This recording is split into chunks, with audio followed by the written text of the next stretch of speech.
నమస్కారం, నా పేరు బాలా. బీసీఎన్ న్యూస్ కు స్వాగతం. ముందుగా ముఖ్యాంశాలు.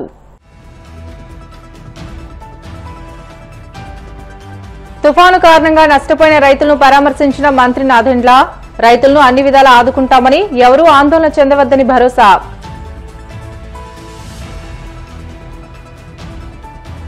తుఫాన్ను ఎదుర్కోవడానికి యంత్రాంగాన్ని సీఎం చంద్రబాబు అద్భుతంగా సమాయత్తం చేశారు. మంత్రి సత్యకుమార్ యాదవ్ ప్రశంసలు. నెల్లూరు మూలపేటలో రుక్మిణి సమేత వేణుగోపాలస్వామి ఆలయ పునర్నిర్మాణ మహోత్సవం. శంకుస్థాపన చేసిన త్రిదండి శ్రీమన్నారాయణ చినజీయర్ స్వామి. తిరుమలలో వైకుంఠ ద్వార దర్శనాలపై పాలక మండలి కీలక నిర్ణయం. 10 రోజుల పాటు నిర్వహించనున్నట్లు టీటీడీ చైర్మన్ బీఆర్ నాయుడు స్పష్టం. ఏలూరు జిల్లాలో మంతా తుఫాన్ నేపథ్యంలో 90 పునరావాస కేంద్రాలకు 3,422 మంది తరలించి సహాయక చర్యలపై ప్రత్యేక దృష్టి కేంద్రీకరించామని జిల్లా యంత్రాంగం తీసుకున్న ముందస్తు చర్యల వల్ల తుఫాను సమర్థవంతంగా ఎదుర్కొన్నామని, విపత్తు నివారణకు యంత్రాంగం మనసు పెట్టి చేసిందని జిల్లా ఇన్ఛార్జ్ మంత్రి నాదెండ్ల మనోహర్ తెలిపారు. తుఫాను కారణంగా నష్టపోయిన రైతులను పరామర్శించి నేల కొరిగిన వరి పైరును పరిశీలించారు. అనంతరం ఏలూరు జిల్లాలో చేపడుతున్న కార్యక్రమాలపై ఆయన మాట్లాడుతూ రైతులను అన్ని విధాలా ఆదుకుంటామని, ఎవరూ ఆందోళన చెందవద్దని భరోసా ఇచ్చారు.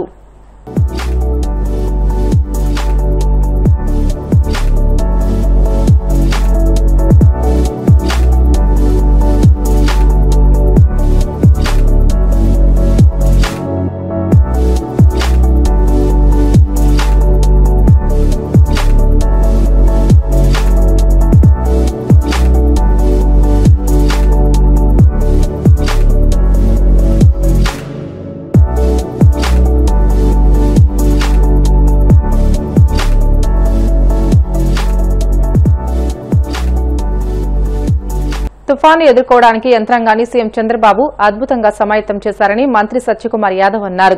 తుఫాను సహాయక చర్యలను ఎన్టీఆర్ జిల్లా కలెక్టరేట్లో కమాండ్ కంట్రోల్ సెంటర్లో జిల్లా కలెక్టర్ డాక్టర్ జి లక్ష్మీసాతో కలిసి ఆయన పర్యవేక్షించారు.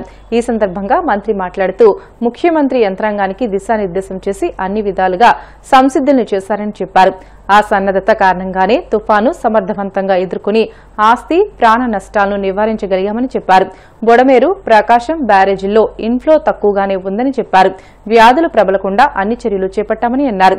పాముకాటు మందు సహా అన్ని రకాల ఔషధాలను అందుబాటులో ఉంచామని మంత్రి సత్యకుమార్ పేర్కొన్నారు. అత్యంత పెద్ద స్థాయిలో ప్రాణ నష్టం, ఆస్తి నష్టం, పంట నష్టం జరుగుతుందని అందరూ భావించారు. అయితే దానికి కాంట్రరీగా మోంతా తుఫాను హెచ్చరిక వచ్చిన నాటి నుండి ఈ రాష్ట్ర ముఖ్యమంత్రి గౌరవనీయులు చంద్రబాబు నాయుడు గారు ఈ తుఫాను ఎదుర్కోవడానికి అన్ని విధాలుగా అధికారులని, అధికార యంత్రాంగాన్ని పై స్థాయి నుంచి సచివాలయం సిబ్బంది దాకా అందరినీ అప్రమత్తం చేయడం, తీసుకోవాల్సిన చర్యల గురించి పదే పదే వివరించడం, సీనియర్ అధికారులని నోడల్ ఆఫీసర్లుగా నియమించి కొన్ని జిల్లాల బాధ్యతలను అప్పగించడం, అదేవిధంగా తను స్వయంగా సెంట్రల్ కమాండ్ సెంటర్లో ఈ రియల్ టైం గవర్నెన్స్ సిస్టమ్ ద్వారా ఈ ప్రభావిత జిల్లాల్లో మోంతా తుఫాన్ రాకముందే, తీరం చేరకముందే గత 4 రోజులుగా దాని గమనాన్ని గమనిస్తూ, విశ్లేషిస్తూ, సంబంధిత అధికారులతో నిరంతరం మాట్లాడుతూ తీసుకున్న చర్యల కారణంగా ఏదైతే పెద్ద విపత్తు సంభవిస్తుందని అనుకున్నామో, ప్రాణ నష్టం, ఆస్తి నష్టం, పంట నష్టం జరుగుతుందనుకున్నామో అవి ఏవీ జరగకుండా నిరోధించగలిగారు. ఒక ముఖ్యమంత్రిగా మాత్రమే కాకుండా, ఈ రాష్ట్ర సంరక్షకుడిగా మాత్రమే కాకుండా ప్రతి ఒక్కరి కుటుంబంలో కుటుంబ పెద్దలాగా వారి ఈ విపత్తు సమయంలో తీసుకున్న చర్యలు కానీ, అధికారులను నిరంతరం వారి ఆదేశాలు ఇస్తూ, వారిని ఒక విధంగా గైడ్ చేస్తూ, మరొక విధంగా మోటివేట్ చేస్తూ, తను మాట్లాడడం కాకుండా జిల్లాల నుంచి కూడా ఫీడ్బ్యాక్ తీసుకుంటూ ఇలా ఇంత పెద్ద విపత్తు నుంచి రాష్ట్రాన్ని కాపాడగలిగారు. ప్రాణ నష్టం జరగకుండా అరికట్టగలిగారు. ఈ సందర్భంగా మనం అనుకున్న విధంగా కాకుండా ఇవాళ అందరూ కూడా ఊపిరి తీర్చుకునే పరిస్థితి. ముఖ్యమంత్రి గారి ప్రయత్నాల మేరకు కేంద్ర ప్రభుత్వం కూడా, ప్రధానమంత్రి గారు కూడా వెంటనే స్పందించడం, ప్రధానమంత్రి కార్యాలయంలో కూడా స్పెషల్ సెంటర్, కమాండ్ సెంటర్ని ఈ మోంతా తుఫానును పర్యవేక్షించడం కోసం ఏర్పాటు చేయడం, నిరంతరం రాష్ట్రంతో సంప్రదింపులు చేస్తూ ఈ రాష్ట్రం చేస్తున్న ప్రయత్నాల్ని మద్దతు తెలిపే దిశగా కూడా కేంద్రంలో గురించి సహకారం అందింది.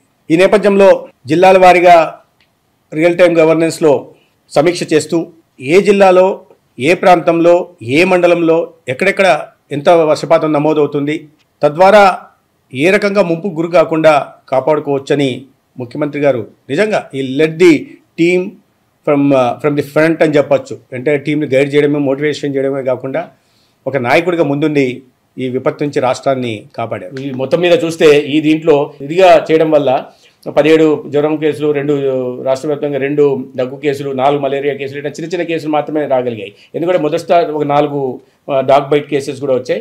మొదటి దశలో వీటిని గుర్తించి జాగ్రత్తలు తీసుకోవడం వల్ల ఈ పరిస్థితి వచ్చింది. అయితే ఇప్పుడు ప్రధానంగా వర్షాకాలం తర్వాత పెద్ద ఎత్తున వర్షాలు కురిసినప్పుడు సవాల్ ఏమవుతుందంటే ఈ వాటర్ బోర్ను, వెక్టర్ బోర్ను వ్యాధులు ప్రబలడం మొదలు పెడతాయి.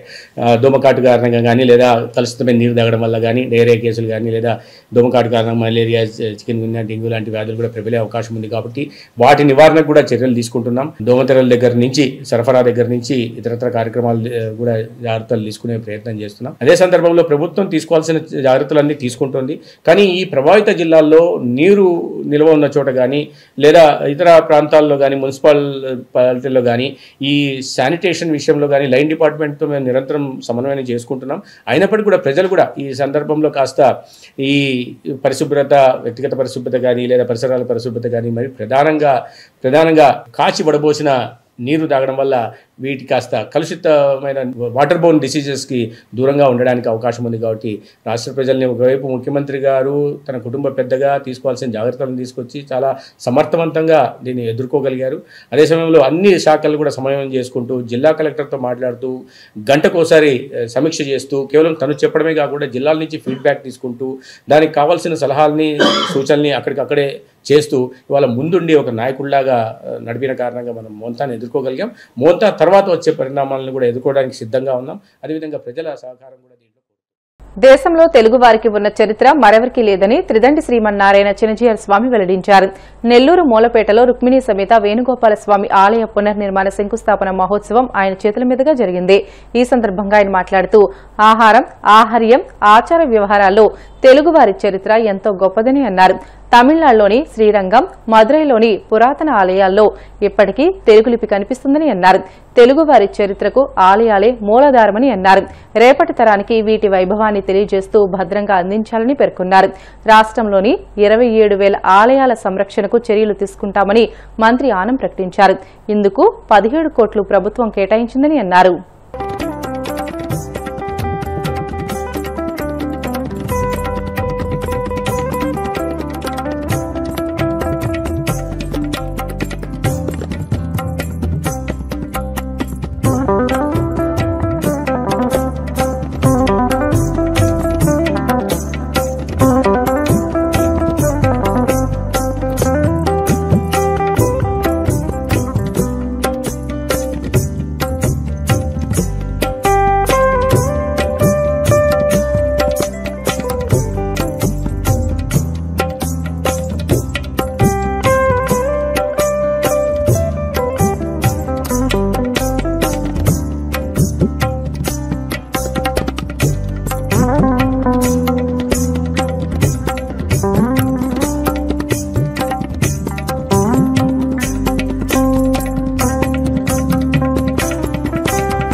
పండగలకి నిలయం. అలాంటి మంచి సమయంలో మన ఈ నెల్లూరు మూలపేటలో ఉండే రుక్మిణి సత్యభామ సమేతుడైనటువంటి వేణుగోపాల స్వామి వారి యొక్క ఆలయానికి పునరుద్ధరణ కార్యక్రమాన్ని జరపాలి అని దేవాదాయ శాఖ అమాత్యులు ఆనంద్ రామనారాయణ గారు వారి యొక్క శాఖ అధిపతులతోటి వారి యొక్క బృందంతో ఈ ఆలయానికి సంబంధించినటువంటి పాలక మండలి సభ్యులతోటి కూడా కలిసి ఒక సంకల్పాన్ని చేయడం, అన్ని రకాలైనటువంటి వనరులని కూడా చేకూర్చి సర్వాంగ సుందరంగా తీర్చిదిద్దాలి అని అనుకోవడం చాలా పవిత్రమైనటువంటి సంకల్పము అని ప్రకృతి కూడా దానికి సాక్ష్యంగా నిలబడింది. భయంకరమైనటువంటి వాతావరణం,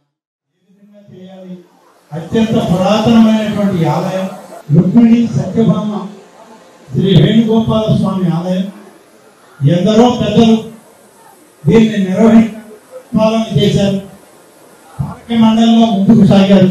ఈ యొక్క ఆలయ పునర్నిర్మాణం అంటే చాలా భక్తితో కూడుకున్నది, జాగ్రత్తతో కూడుకున్నది, అత్యంత పవిత్రమైంది అని చెప్పి మేమందరం భావించి పాలక మండలి సభ్యులైనటువంటి ఇప్పటి చైర్మన్ చంద్రబాబు రెడ్డి గారు, పెద్దలు చంద్రశేఖర్ రెడ్డి గారు, లక్ష్మీనాథ రెడ్డి గారు, తేజ గారు వారందరితో కూడా కలిసి మాట్లాడాక ఆలయ పునర్నిర్మాణం చేయడానికి ఒక కార్యక్రమాన్ని రూపొందిస్తామని చెప్తే అందరూ కూడా దీనికి మీరే ముందుండి నడిపించండి, మాకంతా కూడా కొంత ఇందులో అనుభవం తక్కువ, మీకైతే అధికార యంత్రాంగం అంతా ఉంది, స్వామివారు మీరు ఎప్పుడు కావాలంటే అప్పుడు దీనికి సమయం ఇచ్చి అందరినీ మరి మార్గనిర్దేశం చేయడానికి అవకాశం ఉంటుందని చెప్పి వారందరూ కూడా కోరడం జరిగింది. అందరి యొక్క అభిప్రాయాలు తెలుసుకున్న తర్వాత దేవాదాయ శాఖ ద్వారా పునర్నిర్మాణం చేయడం, స్థపతులను, ఇంజనీరింగ్ సిబ్బంది, జాయింట్ కమిషనర్లు, కమిషనర్లు అందరినీ కలిపి ఈ ఆలయానికి 1-2-3 సార్లు రావడం, ఇక్కడ ఉన్నటువంటి పెద్దలందరినీ కూడా కలవడం, ఆధ్యాత్మికంగా గతంలో అత్యంత ప్రభావితమైనటువంటి ఆలయం. తిరుమలలో వైకుంఠ ద్వార దర్శనాలు 10 రోజుల పాటు నిర్వహిస్తామని టీటీడీ చైర్మన్ బీఆర్ నాయుడు స్పష్టం చేశారు. పాలక మండలి సమావేశం అనంతరం ఆయన మీడియాతో మాట్లాడుతూ రాష్ట్ర వ్యాప్తంగా ఎస్టీ, ఎస్సీ, బీసీ కాలనీల్లో 5,000 ఆలయాలు, భజన మందిరాలు నిర్మించనున్నట్లు తెలియజేశారు. దేశవ్యాప్తంగా టీటీడీ ఆధ్వర్యంలో ఉన్న అన్ని ఆలయాల్లో నిరంతరాయంగా అన్నదానం కొనసాగిస్తామని చెప్పారు. ఒంటిమిట్టలో 37 కోట్ల రూపాయల వ్యయంతో 100 గదుల నిర్మాణం చేపడతామని పేర్కొన్నారు. గోశాల నిర్వహణ సరిగా లేకపోవడంతో సబ్ కమిటీని ఏర్పాటు చేసి టీటీడీ నిర్వహించాలా లేదా వాలంటీర్ సంస్థకు అప్పగించాలా అనే అంశంపై నిర్ణయం తీసుకోనున్నట్లు వెల్లడించారు. అద్దె గదుల టారిఫ్లలో వ్యత్యాసాలు ఉన్నాయని గుర్తించి ఈ విషయంలో కూడా సబ్ కమిటీ నియమించామని తెలియజేశారు. అంగరంగ వైభవంగా బ్రహ్మోత్సవాలు జరిగినాయి. దీనికి సహకరించినటువంటి రాష్ట్ర ప్రభుత్వం, మీడియా మిత్రులు, పోలీసు యంత్రాంగం, టీటీడీ ఉద్యోగులు, అధికారులు, మా సహచర బోర్డు సభ్యులు, వీళ్ళందరికీ పేరు పేరున ధన్యవాదాలు తెలియజేసుకుంటున్నా. ఎవరైతే ఇందులో ఉద్యోగస్తులు పార్టిసిపేట్ చేశారో మొత్తం టీటీడీ ఉద్యోగులకి 10% యాజ్ యూజువల్ గా బోనస్ ఇవ్వాలనేటువంటిది నిర్ణయం తీసుకున్నాం. ఎవరైతే డైరెక్ట్ గా ఈ కార్యక్రమాల్లో పాల్గొన్నారో ఉద్యోగస్తులకి ఆ 10% మీద ఇంకొక 10% తిరుమలలో ఉండేటువంటి ఎంప్లాయీస్ కానీ కింద తిరుపతిలో ఉన్నటువంటి బ్రహ్మోత్సవాల్లో పాల్గొన్నారు వాళ్ళకి అదనంగా ఇవ్వాలని చెప్పేసి కూడా నిర్ణయం తీసుకోవడం జరిగింది. ముఖ్యమంత్రి శ్రీ నారా చంద్రబాబు నాయుడు గారు ఆదేశాల మేరకు 5,000 ఆలయాలు, భజన మందిరాలు ఎస్సీ, ఎస్టీ, బీసీ కాలనీల్లో నిర్మించాలని నిర్ణయం తీసుకున్నారు. ఆ విషయాన్ని ఈ రోజు బోర్డు మీటింగ్ లో పెట్టి దాన్ని ఆమోదించడం జరిగింది. టీటీడీ ఏదైతే దేశంలో నిర్వర్తిస్తున్నటువంటి ఆలయాల్లో నిరంతరం అన్న ప్రసాదాలు అందజేయాలని చెప్పి దాన్ని కూడా నిర్ణయం తీసుకోవటం జరిగింది. ఒంటిమిట్టలో రాములవారి ఆలయం సన్నిధిలో 100 గదులు నిర్మించాలని చెప్పేసి నిర్ణయం తీసుకొచ్చింది. ఈ 100 గదులకు సుమారు 37 కోట్ల రూపాయలు వెచ్చించి వాటిని అందరూ కూడా నిర్మించాలి అనేటువంటి ఆలోచన. దాన్ని కూడా ఈరోజు బోర్డు ఆమోదం తెలిపింది. భక్తులకి మెరుగైన సౌకర్యాలు కల్పించాలని చెప్పేసి చెన్నైలో ఏదైతే మన వెంకటేశ్వర స్వామి ఆలయం ఉందో ఆ ఆలయాన్ని పక్కనే 6,227 చదరపు అడుగుల స్థలాన్ని ఒక దాత ఆయన ఆర్గనైజ్ చేసి వారు టిటిడికి ఇవ్వటం జరుగుతా ఉంది. దాన్ని కూడా అక్కడ ఉన్నటువంటి తెలుగు వారందరూ కూడా చందాలు వేసుకొని సుమారు 14 కోట్ల రూపాయలు ఖర్చు పెట్టి టిటిడికి ఇచ్చారు. ఆ టిటిడిలో ఉన్నటువంటి డబ్బులను పెట్టి ఆ స్థలాన్ని కొనుగోలు చేయాలనేటువంటిది నిర్ణయం కూడా తీసుకోవడం జరిగింది. తిరుమలలో ఏదైతే అద్దె గదులు ఉన్నాయో వేరియేషన్స్ ఉన్నాయి. ఒక్కొక్క గెస్ట్ హౌస్ లో ఒక్కొక్క రకమైనటువంటి తారీఫ్లు ఉన్నాయి. అది కూడా చాలా మంది కంప్లైంట్ చేశారు. దాని మీద కూడా ఒక కమిటీ వేయటం జరిగింది. వాళ్ళు ఒక 15-20 రోజుల్లో వాళ్ళ యొక్క రికమెండేషన్స్ తీసుకొని దాన్ని ఇంప్లిమెంట్ చేయడం జరుగుతుంది. కరీంనగర్ లో ఒక ఆలయం నిర్మించాలనేటువంటిది సుమారు 2 సంవత్సరాల నుంచి పెండింగ్ ఉంది. దాన్ని ఈరోజు బోర్డులో పెట్టి ఆమోదం చేయటం జరిగింది. 25 కోట్లు పెట్టి టిటిటి అతిథి గృహం, మ్యారేజ్ హాల్, ఫంక్షన్ హాల్ ఒకటి ఏసీ ఒకటి నాన్ ఏసీ కట్టాలని నిర్ణయం తీసుకున్నాం. ఈ పర్చేసింగ్ కమిటీ ఏదైతే ఉందో ప్రొక్యూర్మెంట్ దాంట్లో కొన్ని అవకతవకలు జరిగినట్టు మా దృష్టికి వచ్చింది. ఏసీబీకి ఇచ్చి దాన్ని ఎంక్వైరీ చేయాలని చెప్పేసి ఈ కమిటీ నిర్ణయం తీసుకుంటాం. అది ఆ 10 రోజులు ఏ విధంగా నిర్వహించాలి అనే దాని మీద కూడా ఒక ఎక్స్పర్ట్స్ కమిటీని వేస్తున్నాము. లోకల్ గా కూడా ఉన్నటువంటి కొన్ని ఆర్గనైజేషన్ వాళ్ళని కూడా సలహాలు తీసుకొని గతంలో జరిగినటువంటి చిన్న చిన్న ఇన్సిడెంట్లు అన్ని ఏదైతే ఉన్నాయో అవన్నీ కూడా బేరీ చేసుకొని ఇంకా అట్లాంటివి పునరావృతం కాకుండా మనం చర్యలు తీసుకోవాలనేది నిర్ణయం తీసుకున్నాం.